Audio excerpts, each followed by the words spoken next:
Hi, welcome back, bestie. My favorite person ever who thinks that spending time on the internet with me is not wasted time, or maybe you are wasting time. It is fine. Hi, how are you? How are you doing? Are you okay? Don't lie, don't lie. Are you okay? Drink water. I will give you 5 seconds to go grab your bottle and drink water. Go drink water. Yay! You have drunk water. Drunk. No one cares. Yay! Thank you for being here. I love you. Thank you so much for sitting here. And we have another day, another video. And today I am talking about outgrowing people, which I think you already read on the title banner. Also, I'm wearing the same t-shirt as always. I just realized I always wear either of the two t-shirts that both of my friends have gotten me, and that's all I need to say. I love my friends and I would die in these t-shirts. I literally would. I love these t-shirts. So if you are somebody who's like, why are you still wearing the same t-shirt, it is because I don't like new choices. I like old things until I wear them out, and then I don't have any other choice apart from getting a new t-shirt. Anyways, so today's topic is outgrowing people, and who am I to tell you what outgrowing people is, if you might wonder. I know a few things about outgrowing people, because I have outgrown myself so many times. So I have naturally had to outgrow the people in my life from time to time. And I'm still in the process of it. But especially in the last 4 to 5 years, I think I have outgrown a good bunch of people in my life. Like, abnormal amount of people. The amount of friend circles I have changed, obviously, like, some friends have always been there, the day ones, the A ones, they are still there. But overall, I am a person who has a lot of friends and a lot of people that I know. Even though I'm an introvert, I'm interacting with a lot of people at any given point in time. But lately, I have realized that I have outgrown almost, let's say, 90% of them. Yeah, so I'm not talking to a lot of people like right now. I don't have a lot of friends. You might wonder, not a lot of friend groups going on, because at any given point in time I have at least 3 to 4 friend groups that I don't want to mix up. But right now I have outgrown almost all of my friends, and I thought that what better way to process things that are going on in my head other than talking to you and dumping them on you. So if you are also going through something similar, I have a few advices that I have come up with. I created 5 bullet points that I could talk about in this video, and I was like, if somebody is watching this, they might relate and like it or not, but I should get it out there. So the first thing that I have to say is, it is okay to outgrow people. You are not a villain for evolving. That is what I've written.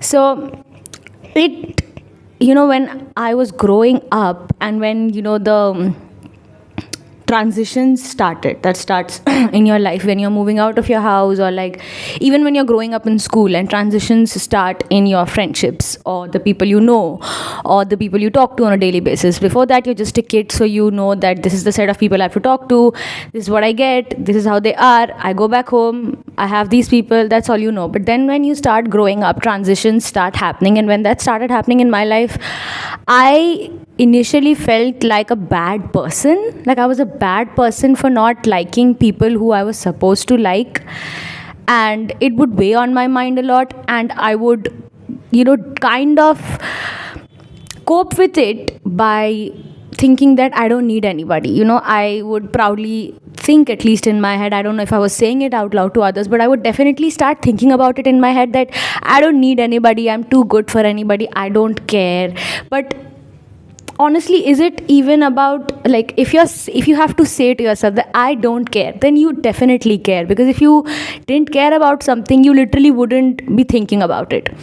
So I would think about it constantly, of being like this terrible person for having outgrown people or situations, or friends, or I don't know, family members at a given point in time, and I would feel like I'm a terrible person. But now I know that is not a bad thing to do, or like a bad thing to have happened in your life. Like, you have to outgrow people. What is the point of you living if you are not growing up?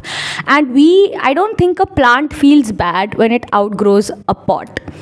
Like, have you ever, if you're into gardening, I'm not into gardening, bro. I don't know why this example came into my head. That's like the stupidest example ever. But first example off the top of my head is, if you're into gardening and you plant a, I don't know, a flower plant, kuch bhi, matlab, in a flower pot, and it has started growing, it will outgrow that pot, and you will have to change the pot for it to grow healthily. Otherwise it will break the pot or whatever, like it will die, it won't grow properly. So that's normal for plants. I don't think plants feel sorry or feel like I'm a bad plant to have outgrown the pot.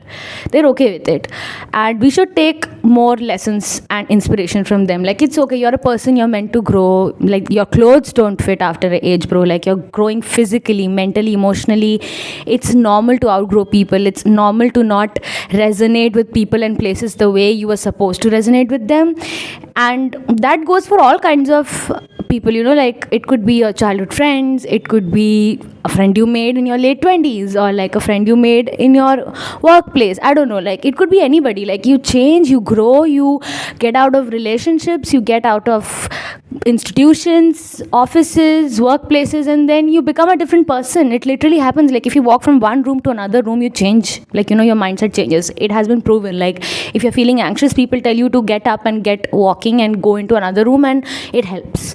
And now imagine your life is moving along, years, days, hours are passing by, you change as a person, and of course who you like, who you relate to, who you resonate changes. So don't feel bad about it. You're not a bad person for outgrowing people. You're just growing. You're a human being. It's nature.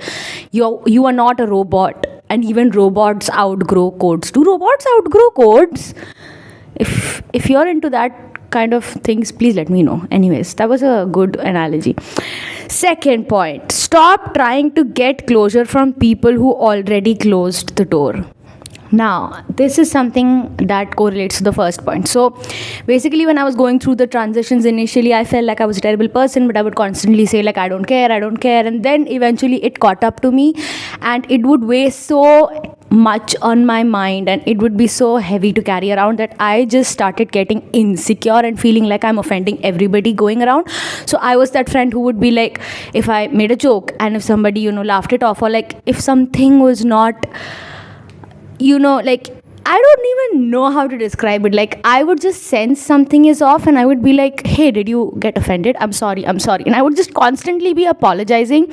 And that behavior in turn would drive people away from me, because nobody wants to be around a friend who is so insecure and constantly thinking and overthinking about, and it shows. People can feel it energetically. I know it because I've seen other people do it. I have been that friend who's constantly like apologizing, like, hey, did you get offended? Hey, did I say something wrong? Like, even when things are not wrong, I just feel like something, like someone might hate me in the room. That is the place where I was at one point in time. And that kind of drove my friends at that point in time away from me. Like, we're all cool right now, but like at that point, like, I had this group of friends who were fine with me, who were having fun, and everything was fine. But then I kind of started overthinking, and because I was overthinking, I would project it onto them, and they started overthinking about me. So they were not the kind of people who would overthink about anything in life. So they sort of distanced out, and it felt like everybody was shutting me out. Like, it was like the worst prophecy, self-prophecy, you know, like self-prophecy come true. Like, I was self-sabotaging at that point, because I thought that I was a bad person or whatever. And they kind of did not even give me closure, because what kind of closure do you give to a person when you don't even know how to explain it to them that, hey, I don't know why you keep on apologizing, or like why you keep on thinking like you are offending us, but then you constantly feeling sorry for yourself is pissing us off anyway. Like, not pissing them off, but like it's bothering us, so like we just don't want to be around you, you know. And they kind of did not give me closure at that point, and that ate me up. Like, I would be up late at night wondering, what did I do wrong, what was wrong, what did I do wrong, where did I go wrong. And now, like, if I could go back to that time, I would tell myself that, hey, it's okay, it's a door that has been closed. You don't know why it's been closed. You don't believe they're like terrible people to have closed that door, but you still don't know why it's the way it is. So you don't need to pick apart everything with your scalpel and like have this surgery done on the friendship or like whichever relationship, I don't know, like whichever relationship you are going through. I don't think you need to pick apart every little thing to like get closure from it, because closure is just your ego tricking you into thinking that there's a softer landing that you could have gotten. And that's just a lie. Your ego is telling you that at any given point in time about anything. It could be a job, it could be a relationship, it could be friends, it could be siblings, it could be parents, I don't know. Just understand that the only closure that you ever get is the closure that you choose to give yourself, and you owe it to yourself to give yourself a closure that feels like a softer landing. You cannot expect that from others, and there's no point in picking apart things and going over and over and over and trying to wonder where it went wrong or what happened or what did not happen. Just sit with it, try and understand that it has happened, accept what has happened, and do your best to move on. That brings us to the third point. Missing someone doesn't mean you need them back. This is like an age-old concept which has been passed down from generations to generations, and I mean, it still rings true that you can miss your friends and you can miss someone you've been in a relationship with, you can miss people you grew up with, you can miss your parents, you can miss the version of your parents you knew and now you've grown up and they're growing up and you miss that version of them. You can miss a home, you can miss your bed, you can miss anything, you can miss your childhood, but that does not mean that you need it back. Give nostalgia its space, give missing someone its space, and don't identify with that space too much. I don't know why I keep burping, I haven't even had anything. Anyways, sorry, I got distracted.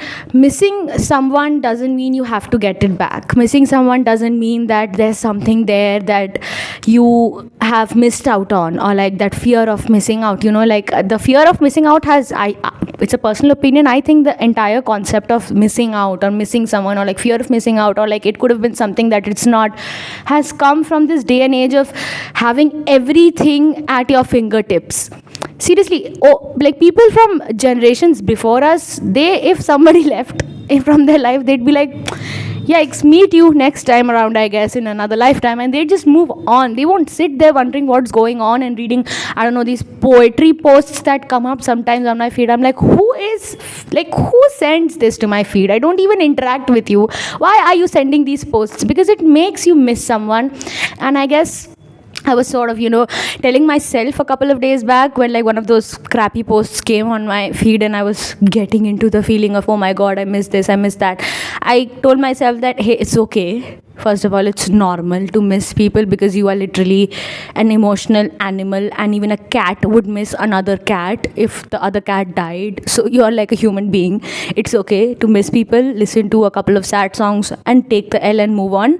But that does not mean that there was something that you don't have it right now. Maybe you have it much better, but this thing about missing some things or someone is that it gives you a hope, like this shitty hope that your ego thinks that it has, that there could have been something better and you don't have it. It's almost like you've lost. You've not lost. Life cannot be won or lost. It just keeps on moving and you have to move along with it. That's that. Fourth is, your worth isn't defined by who stays. So there will be friends, people, pets, siblings, people in your family, people in your workspace. I don't know what kind of work you're into, but like whoever, like no matter how close you are with someone or something, they will leave. And that also means that some will stay, hopefully and thankfully, but neither of those define you. People who leave don't define you. People who stay don't define you. The only thing that defines your life is how you choose to see it, how you choose to see the people who have left your life, and how you choose to define the people who are in your life. Because either way, you are not driving anyone away or you are not making anyone stay in your life. Of course, don't be an asshole, be a nice person. Be attentive to the people in your life, be consistent with your efforts for them, and if someone leaves, be graceful, be grateful, and move on. But they do not determine anything. No matter who stays in your life, no matter who leaves, none of those situations define anything. It is you who decides what any of it means. So if you are a person who would, feel like, oh, I've lost, like, I don't know, 90% of my friends, or like I moved from this workspace where I had worked for 5 years, or like I moved from a city where I've lived all my entire life, and now I feel like I have friends, but like they're all different people, and like now I must change, my worth has changed. No, I mean, you decide.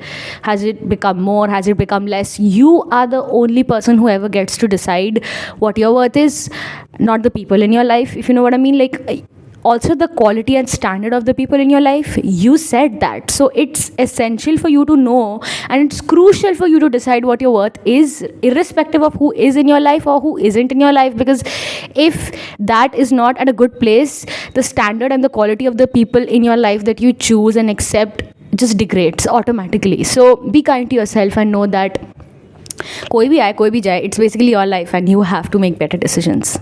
And love yourself enough to know that your worth isn't something that can be traded off of, just a few relationships or connections or places or things or jobs or anything. Last is romanticize your solo era. Main character energy only.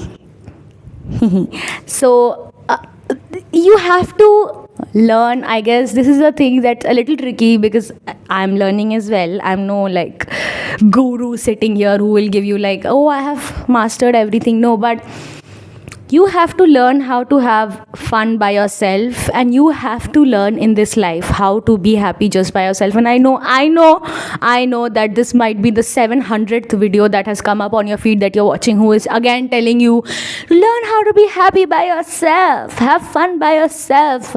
It's not that easy. I know it. Like, you end up feeling stupid after a point in time, and that's how like the minute you end up feeling stupid, let yourself feel stupid. When you feel good dancing around alone by yourself, dance around. And if you want to cry, cry. If you want to crash out, crash out. Like, be a good friend to yourself, basically. What would you do if you had your best friend in your room staying with you, or like walking down the road with you, or whatever you're doing alone? Just be your own friend, man. It's not that difficult, because no matter how many people evolve or leave or stay, there's one person who will not leave you, no matter what. You can try, you can do your best, but you cannot leave yourself. It's pointless. So you might as well be a good friend to yourself. You might as well accept that this is my life. What I decide stays. What I decide goes.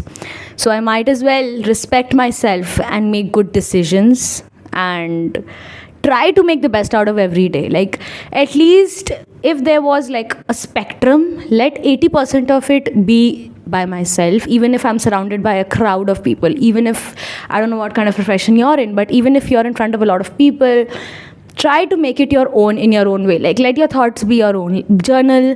That's what I do. I journal. I talk to the camera pretending there's a friend talking, like listening to me, even though it's just myself, but obviously you are there, but you're not very talkative when we are filming. So it's just me talking to myself. So it's like an alone time thing, right?